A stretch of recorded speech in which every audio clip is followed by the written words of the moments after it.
NBI, Scopila, nagpatanong kagad ako sa Negros. It's not the first time na ginawa nila yun sa isang Pilipino. Sabi ko, anong nangyari sa Negros? Sinabi sa akin kung anong nangyari sa Negros. And sabi ko sa mga lawyers ko, yan ang gusto nilang gawin. I'm sorry, yung sa PNP po, kasi direct na so, ikaw yung group na daw, yung security kayo nga daw ko rin ng AFP para to face investigation. Yes, oo. Initially, we are filing charges against them as well. For disobedience, for kidnapping, for robbery. Okay, next question po. Speak the Speaker, ABS-CBN. Yes, ma'am. Good afternoon. Ma'am, do you have any information as to the status, health status of your attorney office? And do you have any information when you will be transferred to the House or Senate? Ma'am, wala po akong update sa status ni Yusek Zulaika Lopez and Ms. Gina Acosta, both of whom are admitted sa Veterans Hospital. But nakita ko kanina sa updating namin sa group chat ng opisina, I believe the hospital released a bulletin. Tama ba? Parang nag-release ata ang hospital ng bulletin about updates sa kanila. Ngayong araw na ito, hindi ako makapagbigay ng update kasi maaga po ako umalis kanina sa hospital. Mga 4 a.m. ako umalis and tulog pa lahat ng tao. But last night, pagdating ko sa hospital, ang sinabi lang naman sa akin na nag-endorse, yung nagbabantay tapos sinendorse sa akin, na hindi pa rin kumakain si Yusek Lopez and si Ms. Gina Acosta ang na-endorse sa akin kahapon is masakit yung dito niya. Kasi apparently, pag nawalan ka ng palay ay nagiging unresponsive ka, parang kinukurot ba dito? Hindi ko alam kung anong ginagawa.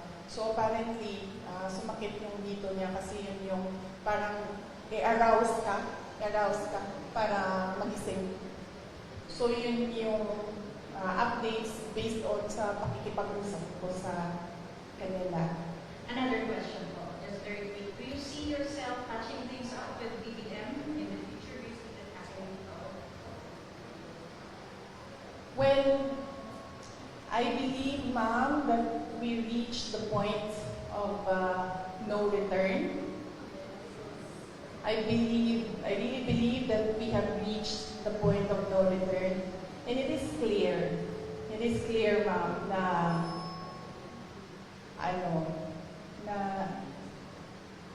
parang they are really going after me. At gusto talaga nila akong tanggalin sa posisyon. And totoo talaga yung mga sinasabi ko na threats sa akin. Bago pa man nangyari yung kaguluhan sa House of Representatives noong nakaraang Friday, documented lahat ng threats sa akin, sa Office of the Vice President Personnel, and even sa aking family. So, gusto kasi mag-Vice President ni Martin Romualdez. At hindi niya alam, ayaw ng mga congressman at ng mga senador na mag-Vice President si Martin Romualdez.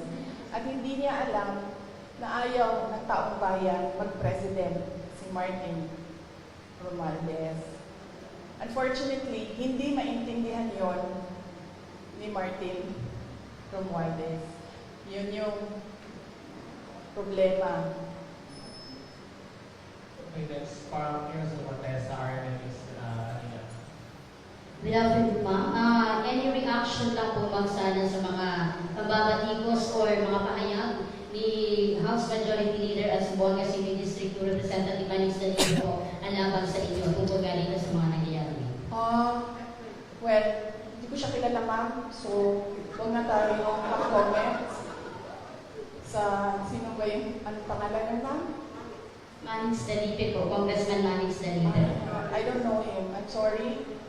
It's difficult for me to give a comment about something na hindi ko alam kung ano sinabi niya, sir, at hindi ko po siya kilala.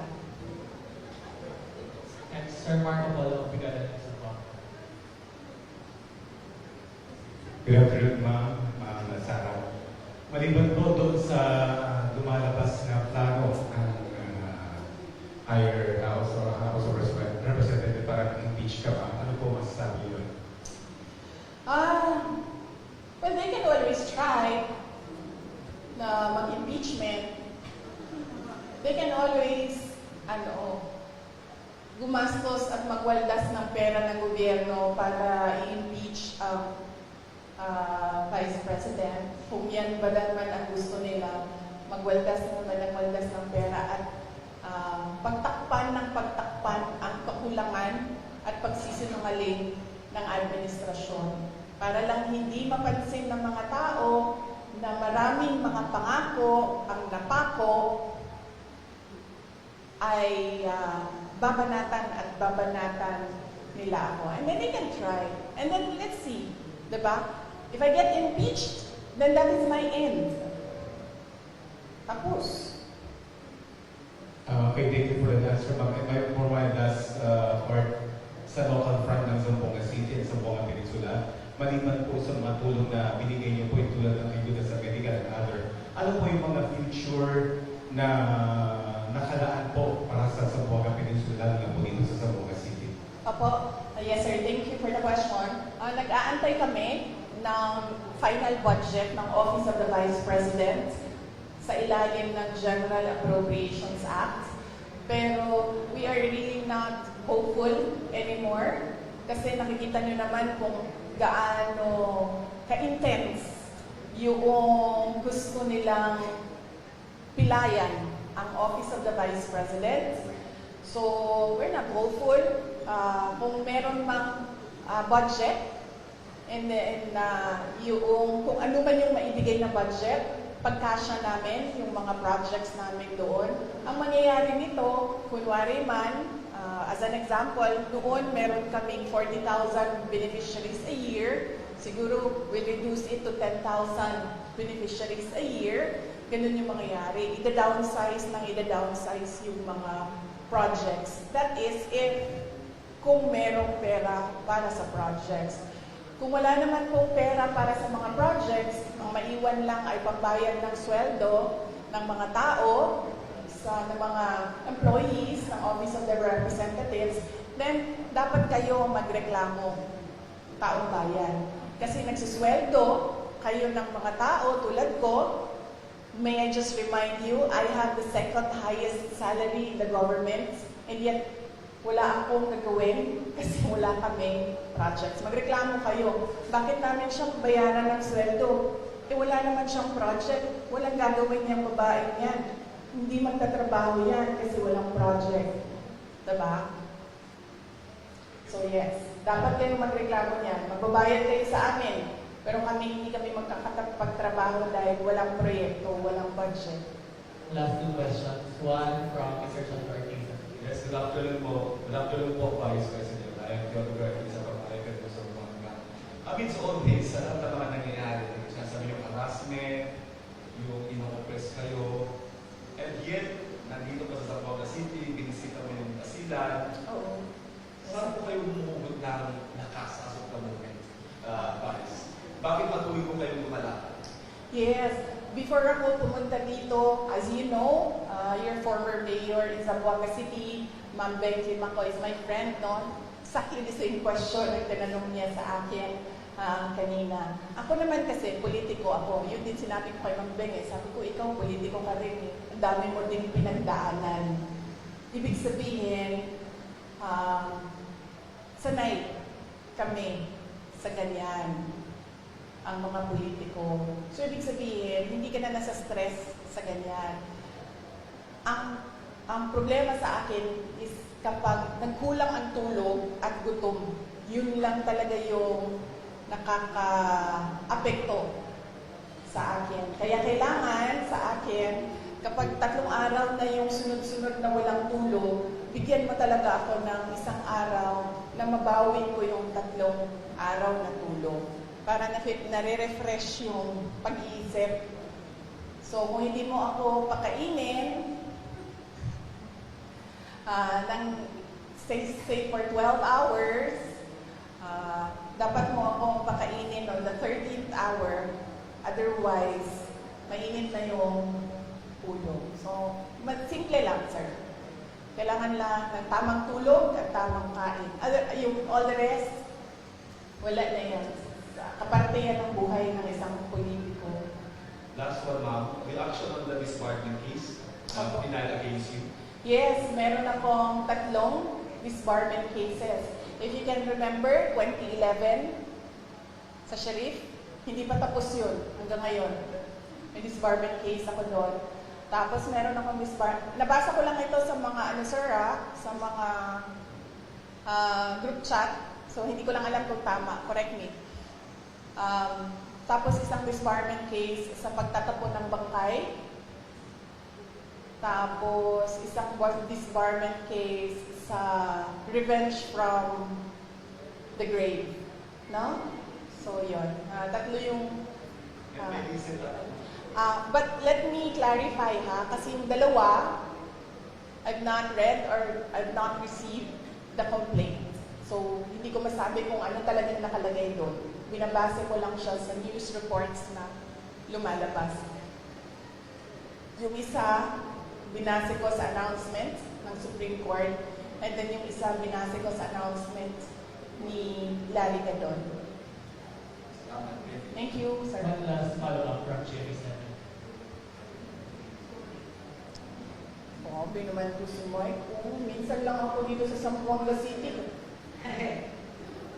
Time out daw. Time out. Yes, ma'am. Para sa question of this one, so what's your take on that, ma'am, na halos pinagsabay-sabay itong 3, mas meron parang pending ng pangkalupa po ng disbarment case against yung territory? Oo. Well, kasama din yun, ma'am. Kasama din yung lahat na. Sa Bisaya pa, tira bahala. Tira bahala. Kung unsay mo dikit, maoy ko anon, may mudaog, ano ba? So, babanatan natin siya, tingnan natin dito kung saan yung tatama. Anak na siya.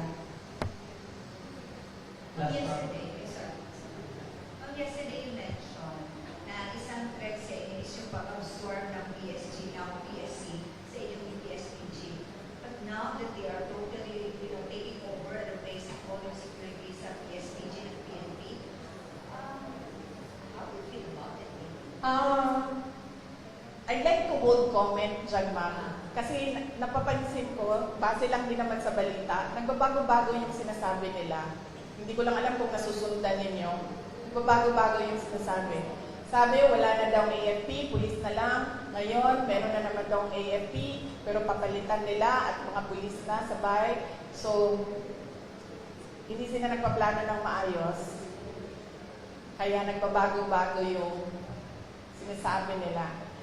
Advice ko dito sa mga tao na ito, mupo muna kayo, magplano muna kayo bago kayo bumanat. Para hindi kayo nahuhuli na nagsisinungaling. Sarah Ulabi ko, FUBC. Pag gumaganyan ba ako, na aapektuhan yung sound? Good afternoon, VP. Since natanong ko yung isang tanong ko, ito na lang po. Sabi po ng PNP, wala silang information sa pagbabanta sa inyong buhay. I-report nyo lang po ba ito officially, ngunit nasabi nyo hindi ito pinansin ng mga kinauukulan? Ma'am, nakakahiya sa buong mundo na ang Philippine National Police natin, who by the way has intelligence funds, hindi alam ang mga pangyayari sa ating bansa. Nakakahiya na meron tayong police na hindi nila alam ang threats sa Vice President. Nakakahiya yan, ma'am. Huwag sila magsasalita ng ganyan kasi nagpapakita yan ng incompetence ng Philippine National Police. Dapat dyan, kung ako po ay Presidente, Sekretary ng DILG, Chief ng PNP. Ang sagot dyan ay, let us sit down and investigate the alleged threats so that we will know if these are true or not. Yan ang tanong. Yan ang sagot dapat ng tamang tao. Pagiging tao na tama mag-isip.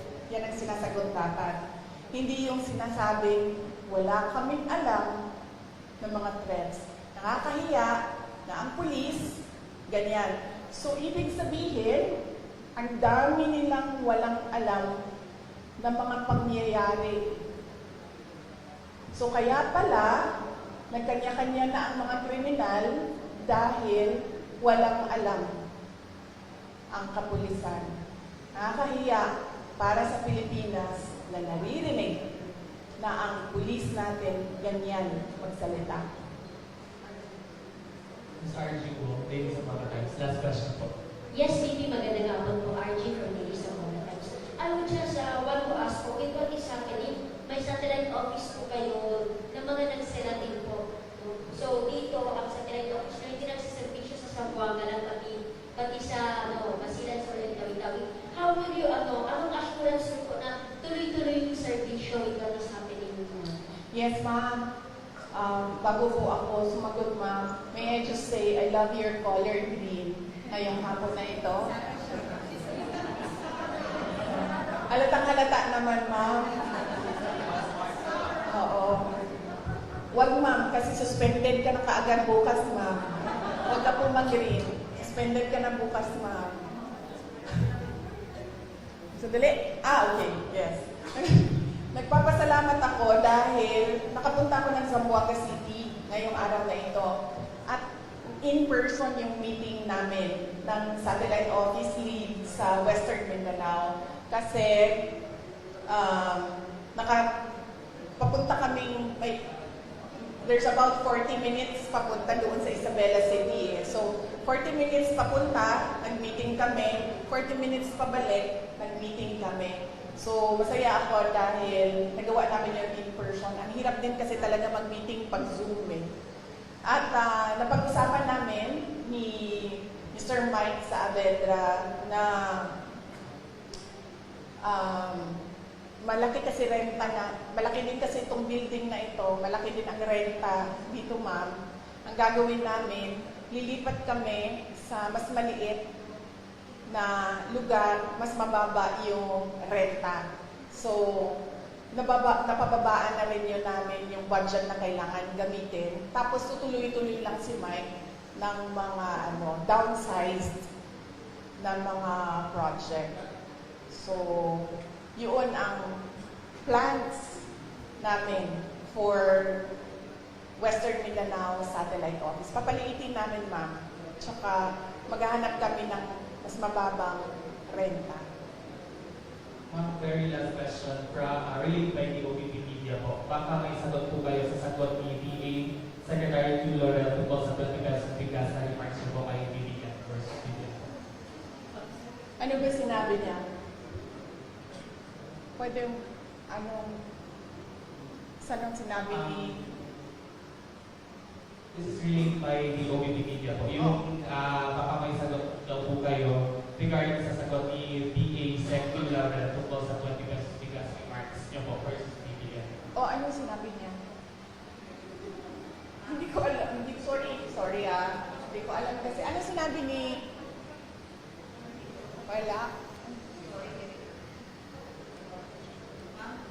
Ang sabi po niya ay matalino naman siya, di ba? Iba yung panahon noon na ngayon. Pag-aralan niya muna bago magsalita. Okay. Yes.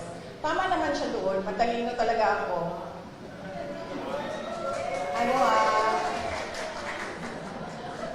Nahiya naman ako. Hindi naman ako nagyayabang, di ba? Kasi siya naman yung nagsabi na matalino ako. So, thank you, Secretary Laurel, for saying na matalino ako. Finally, meron sa administration na nag-recognize kung gaano katalino si Inday Sara Duterte. But, ang sagot ko doon ay, huwag siya yung sumagot. Hindi naman siya si President Marcos. Diba? Hindi ko naman sinabihan si Secretary Laurel na, uy, nasaan na yung pangako mo na 20 pesos per kilo na rice? So, bakit siya yung sumasagot? Ang pangalan niya ba ngayon ay Bongbong Marcos? Diba? Tsaka bakit nagtatago yung presidente sa likod ni Secretary Laurel? Si Secretary Laurel ba yung nagsabi? Hindi naman eh, di ba? Diba? Naalala niyo ba yon? Nakita niyo ba yung video na yon? Nangangampanya pa, di ba? Oh. Di ba siya yung nagsabi? May evidence ba tayo na si Bongbong Marcos nagsabi nun? Well, si President Marcos ang nagsabi nun? No, may evidence tayo. So, hindi dapat si Secretary Laurel ang sumasagot. Hindi. And thank you for recognizing my intelligence. Alright. Pwede ito ang last. Yes. Uy, hindi okay lang kasi minsan lang naman kami magsama. I mean, Mike, parang ngayon lang tayo nagsama, di ba? Ngayong taon na ito, ngayon lang. Yes, ma'am. Gusto niyo nang bigay ng comment ko sa ako ni Noy kasi na-mention po siya. Ako? Ako ni Ninoy? Noy. Oo. Sabi niya, nananawagan siya na tigilan na raw ang kanilang pamilya, please. Ang turing daw niya sa mga Duterte at sa mga Marcos ay parehas daw, dalawang pulo ng parehas na limaw. And so on and so forth. Yes, huwag na tayong mag-comment sa mga apo. Oo. Kasi natural sa mga anak at apo ang affinity sa mga magulang at sa grandparents. So, huwag na natin sagutin yan. Question, Joseph Sosogado po.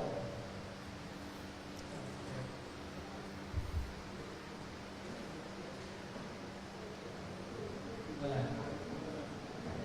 Question, pero sa dito. From Mimi Maravilla. Wala na. Tanong pa kayo. Kasi nakakapagod yung biyahe. Tapos, walang tanong. Yes, ma'am. So, good afternoon po, VP. What is the Vice President Sara Duterte's current stance on supporting specific political groups or candidates in Zamboanga City as the 2025 elections approach? Considering Congressman Manny Felipe, the majority floor leader is owned by the administration. Okay. So, at the moment, no, there was an initial meeting with senator candidates of the PDP party.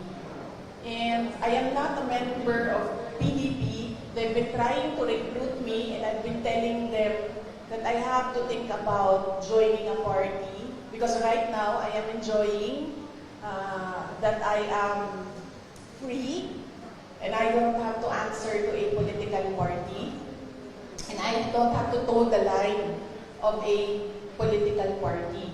So I have to think about that. But I told them that I can help you strategize on what to do. Initially, during the meeting, I gave them suggestions. On what they can do, on how they can strengthen their campaign, on how they can strengthen the branding. So that's about it for now. There was no talks of campaigning.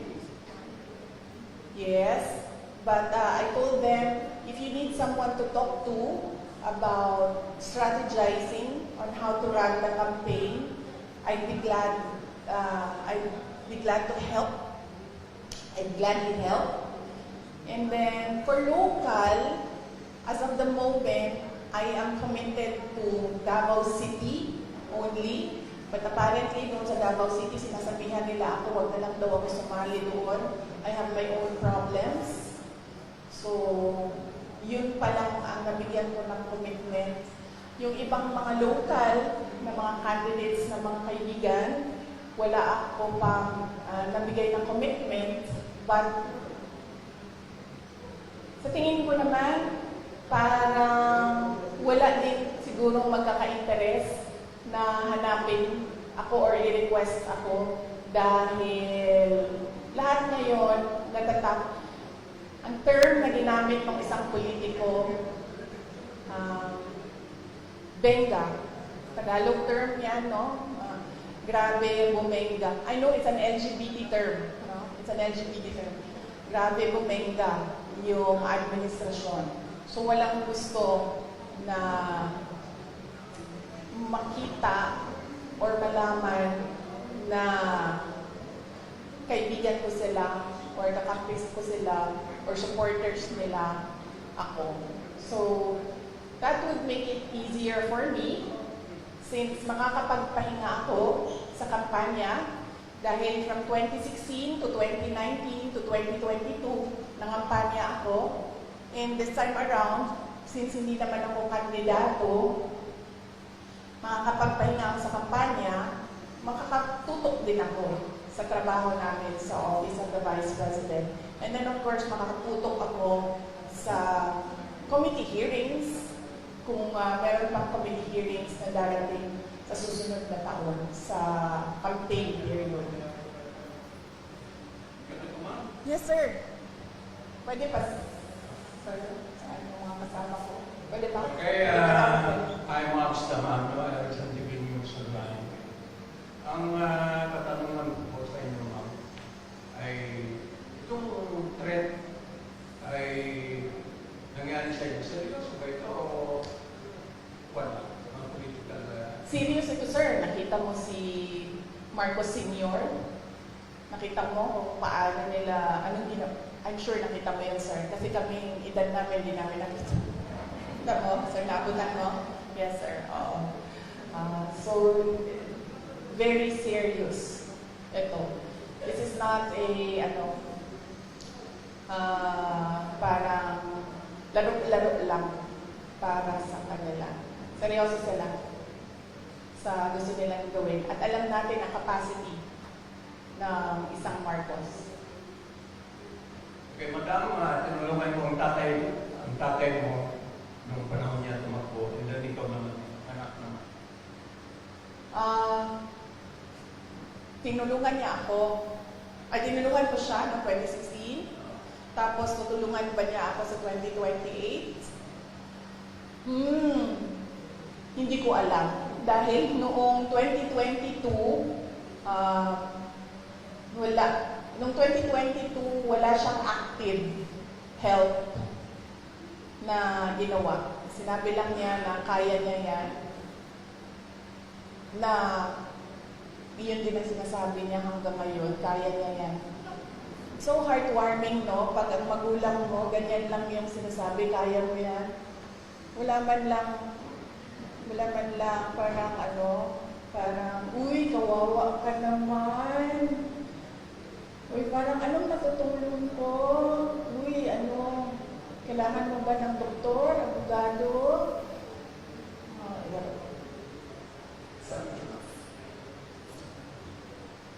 Heartwarming kung ganyan yung concern ng magulang mo. Another question from my end. Yes, ma'am. What's your reaction to the MNLF's offer to provide security for you in case your current security will be pulled out? Yes, nagpapasalamat ako, ma'am, sa Moro National Liberation Front, MNLF, sa kanilang offer na tulungan ako sa security. But right now, meron na akong mga kaibigan na gumagawa ng paraan kung paano gawin ang aking security in case na magkakaproblema talaga kami with the armed forces of the Philippines, particularly the unit ng Presidential Security Command. Saying between no matter what, hindi tatanggapin ang PSPG ng PNP. Will take over for PSPG. Yes, ma'am. Ang kasi, ma'am, ang Presidential Security Group o PSG na ngayon ay pangalan niya PSC, Presidential Security Command, Ang batas na gumawa noon, may mandato siya. Ang mandate niya is the protection of the President and his family, protection of the Vice President and his family. At meron pang iba. So, ang PSC kasi is a command under the Armed Forces of the Philippines. Walang mga pulis doon. AFP yan sa lahat. Ang mandate ng PSC, President and Vice President. Bakit? Bakit yun ang mandate nila? Kasi our Constitution provides for the line of succession. The Vice President is the first in line. So, ibig sabihin, the state is required, is mandated by the Constitution and by laws to protect the Vice President. Kasi pag nawala ang Presidente, siya yung susunod. Kaya pinoprotektahan din siya. Kasi siya yung reserve. Kasi pag hindi mo pinoprotektahan ng reserve mo, wala ka ng reserve. Ang gagawin yan, pipili sila doon sa mga members ng Congress. O, babalik na naman tayo kay Martin doon. So, baka nga ganun yung gusto nilang gawin, no? Hindi na sila masusunod sa Constitution. Parang that is something I have to think about again as well. So, yun. Yan. The PSG, now PSC, is a unit of the Armed Forces of the Philippines. Its mandate, President and family, Vice President and family. Why? Because there is a line of succession. You need to protect your reserve. Wala doon sa usapan ang Philippine National Police. Super last po from OVP Media. Based on the DBM COA Joint Circular, OVP and DepEd violated a rule on confidential funds that you allow security officers to handle them instead of special dispersing officers. What's your reaction? Sorry ulitin mo yung tanong. Based on DBM COA Joint Circular, OVP and DepEd violated a rule on confidential funds when you allow security officers to handle them instead of special dispersing officers. What's your reaction? Sino nagsabi? Based on sa DBM COA Joint Circular. Kaya nga, sino nagsabi mo na base doon may violation? This is question from Sir JC from OVP Media po. Oo, but someone has to have said kung balikan nyo na lang. Balikan natin last one from Mr. Jolly Ortiz. Good afternoon again, ma'am. Balikan ko lang yung local fund. I can see former Vice Mayor, former Mayor Beck Limacton dito. And it is a public knowledge na nung last election, isa siya or hindi siya lang yung pupuntahin talaga na pinakita yung suporta sa iyo bilang sa pagtakbo ng Vice President. And now she is running under a group na kumbaga ikalaban ng sinasabi nyo hindi nyo kilala na kongresista. Okay, kilala ko si Keyword. So, since nandun si Mayor Ben sa grupong yun, is it safe to say na kung pag-endorse po kayo ng candidate locally, of course, kasama dyan si Mayor Ben at yung kasama pa yung buong partido niya at yung kalaban ng sinasabi niyo hindi niyo kilala for Mayor. Thank you po. Oh, okay. Yes. Sige. Well, kung meron pa mang value words ko dito sa Zamboanga City at meron pang mga tao na nalilito, ay, nakalimutan ko sir, tama. Sorry.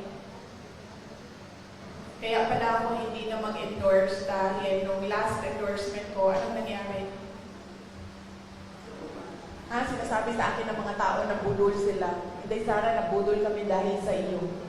Saan man ako pumunta, yun ang sinasabi sa akin. Kaya pala ako nag-desisyon na hindi ako mag-endorse. But, let me just say that nakita niyo ang track record ni Mayor Ben Climaco noong siya ay mayor. Nakita niyo ang kanyang mga accomplishments.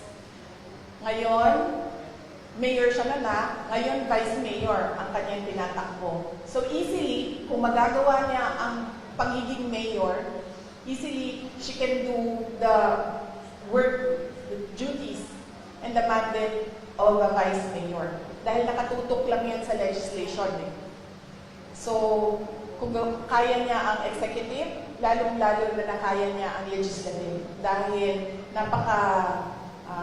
one track ang trabaho ng legislator. Gagawa ka ng batas. So, on that point, the voters should think about that. Her achievements, accomplishments as mayor, and her capacity na mag-vice mayor. Lagi ko sinasabi ngayon, ano ba dapat iniisip ng mga tao ngayong darating na ang eleksyon? Unang-una, pangako. Huwag na kayong maniwala sa pangako, ha? Pag sinabi ng tao, ito ang pangako ko, i-check nyo muna. Yung mga pangako ba niya noon, tinupad niya ba? Check nyo. Ano ba yung mga pangako niya noon? Natupad ba yon? So, dapat ba namin paniwalaan yung pangako niya ngayong eleksyon na ito? Pangalawa, huwag magpadala sa vote buying. Ang vote buying ngayon, legal na, hindi na illegal. Akap, AIX, MAIP, tupad, at kung ano-ano pang tinatawag na ayuda. Nagiging legal ang vote buying. Bakit nagiging legal ang vote buying? Dahil kontrolado siya ng mga politiko ngayon. At meron silang kota-kota sa pamimigay ng ayuda. So yan yung sinasabi ko, yan yung proof ko na nagiging legal na ang vote buying na tinatago sa pangalang ayuda. At pangatlo, hindi dahil gikan yan sa pamilya ng mga politiko tulad ko, hindi dahil galing yan sa may tatay yan na mayor, may kapatid yan na governor, may anak yan na congressman. Hindi dahil galing yan sa political dynasty ay ibig sabihin magaling ng kalibre niyan. Huwag ninyong iboto ang isang tao dahil lang sa nakaapelido niya ang gusto nyong kandidato. So yan ang paalala ko ngayong darating na eleksyon. Check promises. Tanggapin ang ayuda kasi pera ng bayan yan, pero huwag magpadala sa vote buying. Pangatlo, huwag bumoto dahil kaapelido o dahil nasa political na pamilya yung kandidato. Bumoto kasi chinek niyo yung mga promises niya at chinek niyo yung kakayahan niya. Tulad ng sinabi ko ngayon, nakita natin ang 9 years ni Mayor Ben, ibig sabihin, alam natin na kakayanin niya ang pagiging vice mayor. From Sir Bons ng Sumbol Operator pala po, he's asking for a reaction based on DBM COA Joint Circular. OVP and DepEd violated a rule on confidential funds that we allow security officers to handle them instead of special dispersed officers. Reaction po. No, I will not comment on the assessment of the person asking the question. Ano pangalan niya? Bons ng Sumbol Operator. Oo. I will not answer a question na si Bons Magsupol ang nagsabi na there is a violation of the JNC. I will only answer kung nagsabi ang COA if there is a violation of the JNC. Hindi COA si Bons Magrapol, hindi siya COA. So hindi siya dapat ang nagsasabi na merong violation ng JNC. Na sinasabi ko din, hindi ang congressman ang nagsasabi na merong violation ang Office of the Vice President sa confidential funds. COA lang na trabaho yan. Alright, thank you so much everyone for your answer our first. Maraming salamat. Magandang hapon.